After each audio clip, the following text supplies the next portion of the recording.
యాండి నేనంటే మీకెందుకంత ఇష్టం?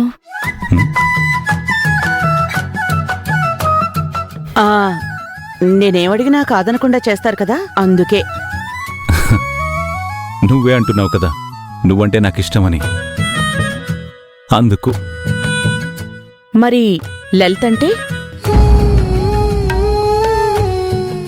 మిమ్మల్ని అడుగుతున్నాను. మరి లలిత్ అంటే ఎందుకంత ఇష్టం? పాస్. ఏంటి ఇదేనా క్విజ్ ప్రోగ్రాం అనుకుంటున్నారా?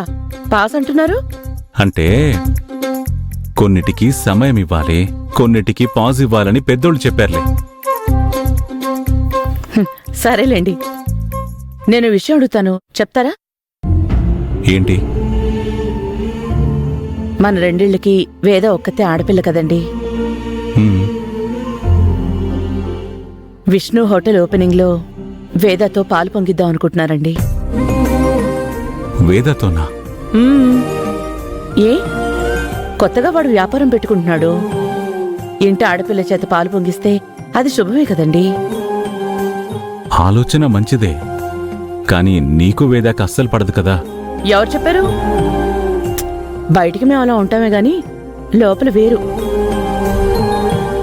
తనంటే నాకు అభిమానం ఉంది, నేనంటే తనకి అభిమానం ఉంది. అవును, కానీ మీ ఇద్దరి మధ్యలో లలిత ఉంది, అది కూడా మర్చిపోకు. అంటే ఏంటి? వేదతో పాలు పొంగిస్తానంటే లలిత ఒప్పుకోదంటారా? ఒప్పుకుంటుందంటావా? ప్రస్తుతం లలిత నీ మీద కోపంగా ఉంది కదా. పరిస్థితుల కారణంగా తనలా ఉందండి. తన అపార్థం చేసుకుంటోంది. కానీ లలిత వ్యక్తిత్వం ఏంటో నాకు తెలీదా? రేపు నేనే వెళ్లి లలితకి విషయం చెప్పి వేదతో పాలు పొంగిస్తాను. నువ్వు వెళ్తావా? అవును, నేనే వెళ్తాను, నేనే మాట్లాడతాను. ఏవో కోపాలొచ్చాయని మాట్లాడుకోవడం మానేస్తే ఇంకా దూరాలు పెరుగుతాయి.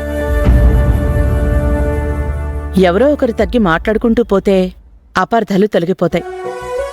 నేనే వెళ్తాను, అడుగుతాను, వేదాన్ని తీసుకొస్తాను, అంతే. నీలాగా లలిత కూడా ఆలోచిస్తే అసలు అపార్థాలనేవే వచ్చేవి కాదన్న పూర్ణ. చెప్పాను కదండి, పరిస్థితుల కారణంగా తనలా తయారైందే గాని చాలా మంచిదండి.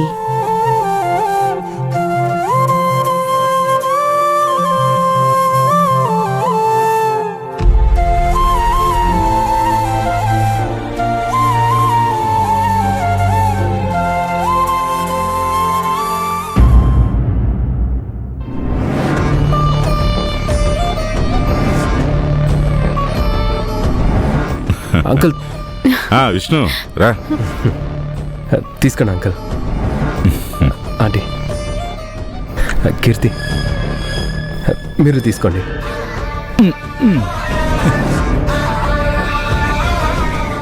ఏంటి వచ్చి రాగానే అందరినీ స్వీట్తో కొడుతున్నావు? ఎల్లుండి నేను పెట్టబోతున్న హోటల్ ఓపెనింగ్ అండి. ఓహో, వెరీ గుడ్. దీనంతటికీ కారణం మీరే అంకుల్. నేను చేసింది ఉంది విష్ణు. నన్ను మోటివేట్ చేశారు. నువ్వేంటి అని నన్ను క్వశ్చన్ చేసినప్పుడు ముందుగా కోపం వచ్చింది, కానీ ఎందుకు ఆ మాట అన్నారో ఎక్స్ప్లెయిన్ చేసిన తర్వాత నాకు అర్థమైంది. కాబట్టే నేను ఇంత తొందరగా ఈ డెసిషన్ తీసుకోగలిగాను. ఇంట్లో వాళ్ళందరినీ ఎదిరించి నేను అనుకున్నది సాధించాను. మీరు కోరుకుంటున్నట్టు మీ కాబోయే అల్లుడి స్థానంలో నిలబడతాను.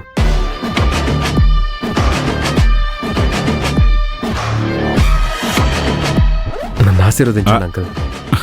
అరే, నా మనసులో ఉన్న కోరిక నెరవేరాలని కోరుకుంటున్నాను విష్ణు. డాడీ మనసులో ఉన్నది కూడా నువ్వు కోరుకునేదే విష్ణు. ఎల్లుండి హోటల్ ఓపెనింగ్కి మీరంతా తప్పకుండా రావాలి. గోధులతో ఉంది మా బావే అయితే మట్టి వేయడానికి రాకుండా ఉంటాడా ఏంటి? మేం రాకుండా ఓపెనింగ్ ఎలా చేస్తాం? తప్పకుండా వస్తాం. ఏం డాడీ? లేదు బేబీ,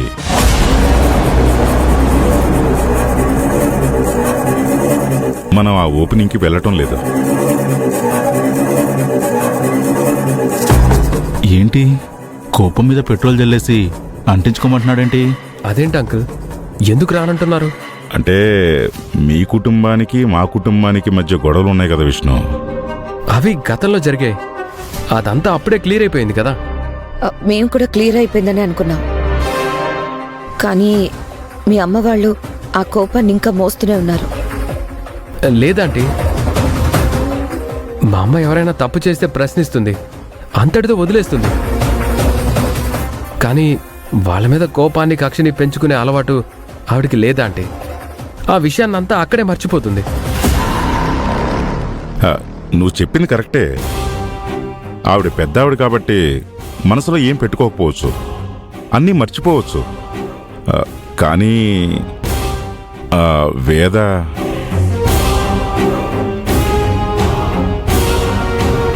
తను కూడా చాలాసార్లు మీ ఆంటీని కీర్తిని అవమానించింది.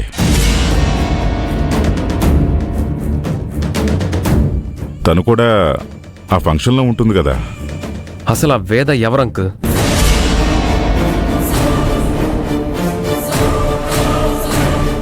మీరు ఓపెనింగ్ దగ్గరకు వచ్చి నిలబడితే కాస్తంత దూరంగా మీ ముందు చేతులు కట్టుకొని నిలబడే స్థాయి తంది. అయినా నన్ను కాదని అక్కడ ఎవరేం మాట్లాడలేరు. నేను కాదు అనుకుంటే అక్కడికి ఎవరూ రాలేరు కూడా. మీరు వస్తున్నారు, మీ చేతులుగానే హోటల్ ఓపెనింగ్ జరుగుతుంది, అంతే.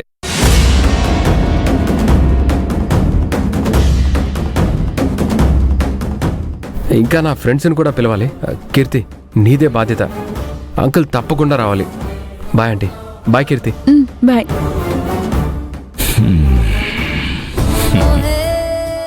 బావా, ధారావాహికలో తదుపరి కార్యక్రమం ఏంటి?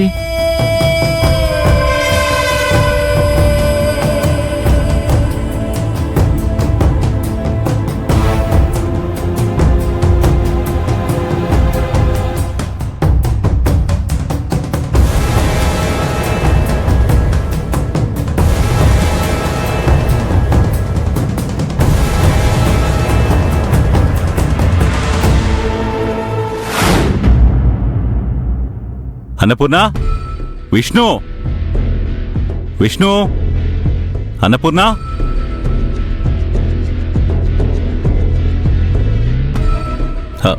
బాలు, గుడ్ న్యూస్ రా.